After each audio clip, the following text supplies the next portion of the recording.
भाई का अधिकार छीनने वालों के लिए भगवान का सबसे बड़ा न्याय। प्यारे भक्तों, ईश्वर का न्याय देर से सही पर अचूक होता है। और जब कोई भाई का हक छीनता है, जब कोई लालच में अंधा होकर अपने ही खून का दर्द नहीं समझता, तो ईश्वर ऐसा दंड देते हैं जिससे आदमी की पहचान, सम्मान और सुख सब कुछ एक एक कर छिन्न जाता है। शास्त्रों में लिखा है, जो अपने ही भाई से अन्याय करता है उसके घर का सुख पहले जाता है, फिर पैसा जाता है, और आखिर में उसका अपना ही बनाया संसार ढह जाता है। अब आगे जो मैं आपको बताने जा रहा हूं उसका असर इतना गहरा है कि जिसने भी यह कथा पूरी सुनी उसके मन में डर और श्रद्धा दोनों जाग उठे हैं, क्योंकि भगवान का न्याय इतना सटीक और अचूक होता है कि अधिकार छीनने वाले को सीधे उसका फल भोगना पड़ता है। तो प्रेम और श्रद्धा से बोलिए, हे प्रभु, आपका न्याय सर्वोपरि है। और इस पावन कथा को अंत तक ध्यान से सुनिए। बहुत समय पहले की बात है, एक समृद्ध नगर में दो भाई रहते थे। बड़े भाई का नाम रामदास था और छोटे का श्यामदास। उनके पिता एक धनी व्यापारी थे जिन्होंने अपने जीवन भर में अथाह संपत्ति अर्जित की थी। जब पिता के देहांत का समय आया तो उन्होंने अपनी सारी संपत्ति दोनों पुत्रों में बराबर बांटने का निर्णय लिया। रामदास सरल हृदय का व्यक्ति था। उसका मन सदैव भगवान की भक्ति में लगा रहता था। प्रतिदिन प्रातःकाल उठकर वह गंगा स्नान करने जाता और मंदिर में घंटों बैठकर प्रभु का नाम स्मरण करता। उसकी पत्नी सीता भी धर्मपरायण स्त्री थी। दोनों का जीवन सादगी और संतोष में बीतता था। व्यापार में रामदास की रुचि कम थी, परंतु पिता की आज्ञा मानकर वह दुकान संभालता था। दूसरी ओर श्यामदास की प्रकृति बिल्कुल विपरीत थी। उसके मन में धन संचय की अत्यधिक लालसा थी। वह दिन रात व्यापार के नए नए उपाय सोचता रहता। उसकी पत्नी कमला भी उसी के समान लोभी स्वभाव की थी। दोनों मिलकर केवल धन बढ़ाने की योजनाएं बनाते रहते। जब पिता का श्राद्ध कर्म संपन्न हुआ तो दोनों भाइयों ने संपत्ति का बंटवारा किया। घर, दुकान, जमीन, धन सब कुछ बराबर बांट दिया गया। रामदास ने अपना हिस्सा प्राप्त करके संतोष व्यक्त किया और भगवान को धन्यवाद दिया। परंतु श्यामदास के मन में ईर्ष्या की ज्वाला धधकने लगी। वह सोचता था कि यदि सारी संपत्ति उसे मिल जाती तो वह नगर का सबसे धनी व्यापारी बन जाता। कुछ महीने बीते। रामदास अपने व्यापार में लगा रहा। उसकी दुकान में ग्राहक आते और वह ईमानदारी से व्यवहार करता।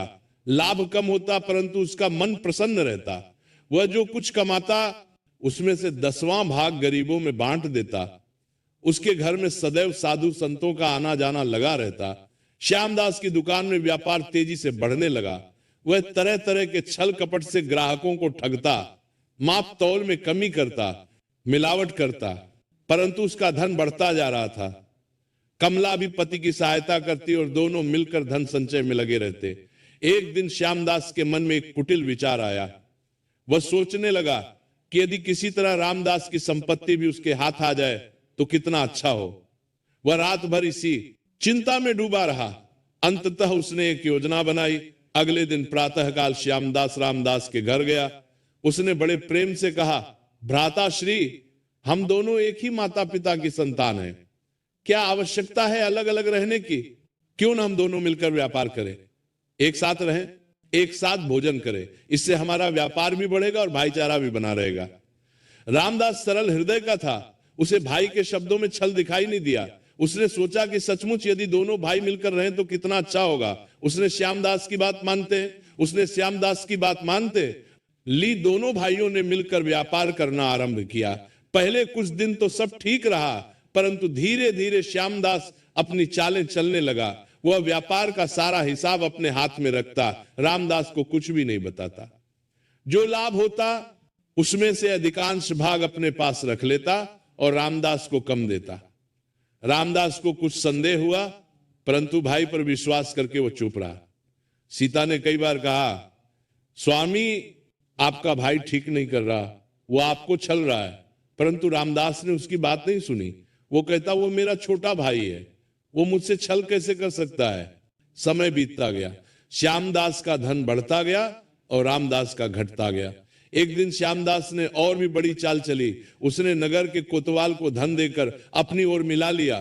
फिर उसने एक झूठा दस्तावेज तैयार करवाया जिसमें लिखा था कि पिता ने अपनी सारी संपत्ति केवल श्यामदास को दी थी, रामदास को कुछ नहीं मिला था। श्यामदास ने ये दस्तावेज लेकर रामदास के सामने रख दिया और बोला, भ्राताश्री, ये देखिए, पिताजी ने सारी संपत्ति मुझे दी थी, आपको कुछ नहीं दिया।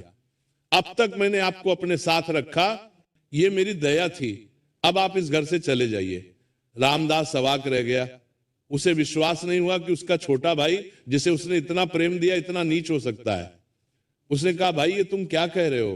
पिताजी ने संपत्ति बराबर बांटी थी, ये तुम्हें भली भांति ज्ञात है। श्यामदास ने कठोरता से कहा, मुझे कुछ नहीं ज्ञात, ये दस्तावेज है और कोतवाल भी इसकी साक्षी है। तुम्हारे पास कोई प्रमाण है? रामदास के पास कोई लिखित प्रमाण नहीं था। बंटवारा मौखिक रूप से हुआ था। केवल कुछ ग्रामीणों की उपस्थिति में रामदास ने उन गवाहों को बुलवाया, परंतु श्यामदास ने उन सबको धन देकर या भय दिखाकर अपनी ओर मिला लिया था। सबने झूठ बोला कि बंटवारा नहीं हुआ था। रामदास निराश हो गया। उसने न्याय के लिए कोतवाल के पास जाने का विचार किया, परंतु कोतवाल भी श्यामदास के साथ था। रामदास समझ गया कि यहां न्याय नहीं मिलेगा। सीता रो रही थी, उनके 2 छोटे बच्चे भी भूखे प्यासे थे। रामदास ने अपनी पत्नी को सांत्वना दी, चिंता मत करो, ईश्वर हमारे साथ है, वो सबका न्याय करेंगे। भाई ने जो अन्याय किया है उसका फल उसे अवश्य मिलेगा। उस रात रामदास और उसका परिवार घर से बाहर निकाल दिया गया। उनके पास कुछ भी नहीं था, केवल तन पर वस्त्र थे। रामदास ने एक पुराने मंदिर की शरण ली, वहां वे रहने लगे। प्रातःकाल रामदास मजदूरी करने जाता, जो कुछ मिलता उससे परिवार का पेट भरता। सीता भी कुछ लोगों के घरों में काम करने लगी। दोनों मिलकर कठिन परिश्रम करते और जो कुछ मिलता उसमें संतोष करते। रामदास का ईश्वर में विश्वास कम नहीं हुआ। वह प्रतिदिन भगवान का नाम स्मरण करता और कहता, प्रभु आपकी जो इच्छा। दूसरी ओर श्यामदास की संपत्ति बढ़ती गई। उसने बड़े बड़े भवन बनवाए, महंगे वस्त्र पहने, विलासिता में जीवन बिताने लगा, परंतु उसके मन में संतोष नहीं था। रात को नींद नहीं आती थी, बार बार भयंकर स्वप्न दिखाई देते। उसे लगता जैसे कोई उसे घूर रहा है, उसके पापों का हिसाब मांग रहा है। कमला भी प्रसन्न नहीं थी। धन तो बहुत था, परंतु मन में अशांति थी। दोनों में अक्सर कलह होती, घर में कभी शांति नहीं रहती थी। एक दिन एक वृद्ध साधु श्यामदास के द्वार पर आया। उसने भिक्षा मांगी। श्यामदास ने कहा, जा यहां से, मैं किसी को भिक्षा नहीं देता। साधु ने कहा, पुत्र, धन संचय करके क्या करोगे? जो तुमने अपने भाई के साथ किया है उसका फल तुम्हें अवश्य मिलेगा। अभी भी समय है, उससे क्षमा मांग लो और उसका हक लौटा दो। श्यामदास क्रोधित हो गया। उसने साधु को धक्का देकर बाहर निकाल दिया। साधु जाते जाते बोला, जैसा कर्म करोगे वैसा फल पाओगे, ईश्वर सब देख रहे हैं। कुछ दिनों बाद श्यामदास का बड़ा पुत्र अचानक बीमार पड़ गया। वैद्यों ने बहुत उपचार किया, परंतु कोई लाभ नहीं हुआ। बालक दिन प्रतिदिन कमजोर होता गया। श्यामदास ने हर संभव प्रयास किया, परंतु कुछ काम देने मार में पुत्र मारने के लिए, तो पुत्र मार में पहला इसकी तारा प्रयास किया, नहीं आया। एक रात बालक की हालत बहुत खराब हो गई। श्यामदास और कमला उसके पास बैठे रो रहे थे। तभी उसी वृद्ध साधु का चेहरा उसकी आंखों के सामने घूम गया। उसे साधु के शब्द याद आए। श्यामदास घबरा गया। उसने सोचा, कहीं ये बालक की बीमारी उसके पापों का फल तो नहीं, परंतु लोभ इतना प्रबल था कि वो अपनी गलती स्वीकार नहीं कर पाया। बालक की हालत दिन प्रतिदिन बिगड़ती गई। श्यामदास ने नगर के सभी प्रसिद्ध वैद्यों को बुलवाया। उसने देवी देवताओं के मंदिरों में बहुत धन चढ़ाया, यज्ञ करवाए, परंतु कोई लाभ नहीं हुआ। बालक की श्वास धीमी पड़ने लगी, उसकी आंखें ढंस गईं और शरीर केवल हड्डियों का ढांचा रह गया। एक रात्रि को श्यामदास को स्वप्न आया। उसने देखा कि एक विशाल दरबार है जहां यमराज विराजमान है। उनके सामने श्यामदास खड़ा है और उसके सभी पाप एक एक करके गिनाए जा रहे हैं।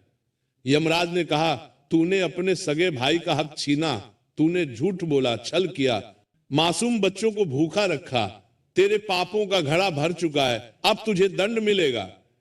श्यामदास चिल्लाकर उठ गया उसका पूरा शरीर पसीने से भीग गया था। कमला ने पूछा, क्या हुआ, तुम इतने घबराए क्यों हो? श्यामदास ने कांपते स्वर में कहा, मुझे यमराज का स्वप्न आया, वे मुझे दंड देने वाले हैं। कमला ने कहा, यह तो केवल स्वप्न है, चिंता मत करो। परंतु श्यामदास का मन शांत नहीं हुआ। उसे लगातार अपने पापों का स्मरण होने लगा। प्रातःकाल जब वो बालक को देखने गया तो वैद्य ने कहा, आज रात्रि से पहले ये संसार छोड़ देगा, अब कोई आशा नहीं है। ये सुनकर कमला जोर जोर से रोने लगी। श्यामदास भी विलाप करने लगा। तभी वही वृद्ध साधु पुनः द्वार पर आया। उसने कहा, श्यामदास, अभी भी समय है, तू अपने भाई से क्षमा मांग ले और उसका हक लौटा दे, तेरा पुत्र बच जाएगा। श्यामदास ने सोचा कि साधु सच कह रहा है, परंतु लोभ ने फिर उसे जकड़ लिया। उसने कहा, मैं कुछ नहीं लौटाऊंगा, ये सब मेरा है। साधु ने दुखी मन से कहा, जैसी तेरी इच्छा, परंतु याद रख, ईश्वर का न्याय अटल है। उसी दिन सूर्यास्त से पहले बालक ने प्राण त्याग दिए। पूरे घर में कोहराम मच गया। श्यामदास और कमला छाती पीट पीट कर रो रहे थे। नगर के सभी लोग शोक प्रकट करने आए, परंतु किसी का मन श्यामदास के प्रति दुखी नहीं था। सब जानते थे कि उसने अपने भाई के साथ कैसा अन्याय किया था। बालक का अंतिम संस्कार हुआ। श्यामदास टूट गया। उसे अब अपनी संपत्ति बेकार लगने लगी। धन का ढेर था, परंतु पुत्र नहीं था जो उसे देखे। प्रिय दर्शक बंधु, कथा समाप्त होने से पहले मैं आपसे सिर्फ इतना ही कहना चाहता हूं, आपके छोटे से क्लिक में किसी की जिंदगी बदलने की ताकत छुपी है। हम इस चैनल से जो भी कमाई होती है, उसका हर हिस्सा एक इंसान, एक पशु पक्षी और एक जीव जंतु की सेवा में लगाया जाता है। जब आप सब्सक्राइब करते हैं, आप सिर्फ एक बटन नहीं दबाते, आप एक भूखे को भोजन देते हैं, एक घायल पक्षी का इलाज करवाते हैं, एक असहाय जीव को नई सांस देते हैं। शायद आप सोचें, मेरे एक सब्सक्राइब से क्या होगा? तो मैं दिल से कहता हूं, आपके एक सब्सक्राइब से एक जिंदगी मुस्कुराती है। तो आज अगर आपके दिल में जरा सा भी प्यार है, थोड़ी सी भी करुणा है, अगर आपको लगता है कि हम किसी के लिए कुछ अच्छा कर रहे हैं, तो इस नेक काम में बस एक लाइक और सब्सक्राइब से जुड़ जाइए। आपका हर क्लिक किसी की उम्मीद बन जाता है, किसी की प्रार्थना बन जाता है।